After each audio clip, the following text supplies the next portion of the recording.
પાકિસ્તાનને તેની જ ભાષામાં ભારતે આપ્યો જવાબ. ભારતે પોતાના એરસ્પેસમાં પાકિસ્તાની વિમાનો પર મૂક્યો પ્રતિબંધ.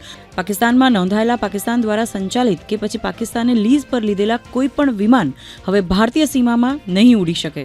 ભારત અને પાકિસ્તાની બોર્ડર પર પાકિસ્તાની સેનાની નાપાક હરકત સતત ચાલુ. જમ્મુ કાશ્મીરના કુપવાડા, ઉરી અને અખનૂર નજીક એલઓસી પરથી પાકિસ્તાની સેનાનો મોડી રાત્રે ગોળીબાર. ભારતીય સેનાએ પણ આપ્યો જડબાતોડ જવાબ. વક્ફ એક્ટના વિરોધમાં દેશના કેટલાક શહેરોમાં all India Muslim personal law બોર્ડનું વિરોધ પ્રદર્શન. 30 એપ્રિલની રાત્રે 9 વાગ્યાથી 9:15 વાગ્યા સુધી લાઇટ બંધ કરીને કરાયો વિરોધ. 15 મિનિટ લાઇટ બંધ કરાતા છવાયો અંધારપટ.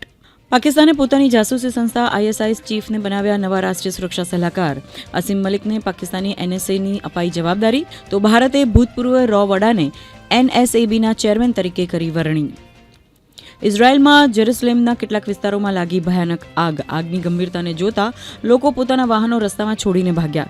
ઇઝરાયેલની સરકારે સેના કરી તૈનાત. અનેક વિસ્તારોને કરવામાં આવ્યા ખાલી. અમૂલે દૂધના ભાવમાં કર્યો વધારો. અલગ અલગ દરેક દૂધના ભાવમાં પ્રતિ લીટરે ₹2નો કર્યો વધારો. અમૂલ ગોલ્ડ, તાજા, શક્તિ, બફેલો, સ્લિમ, કાઉ મિલ્ક અને સ્લિમ દૂધના ભાવ વધ્યા. નવો ભાવ વધારો આજથી થઈ ગયો અમલી.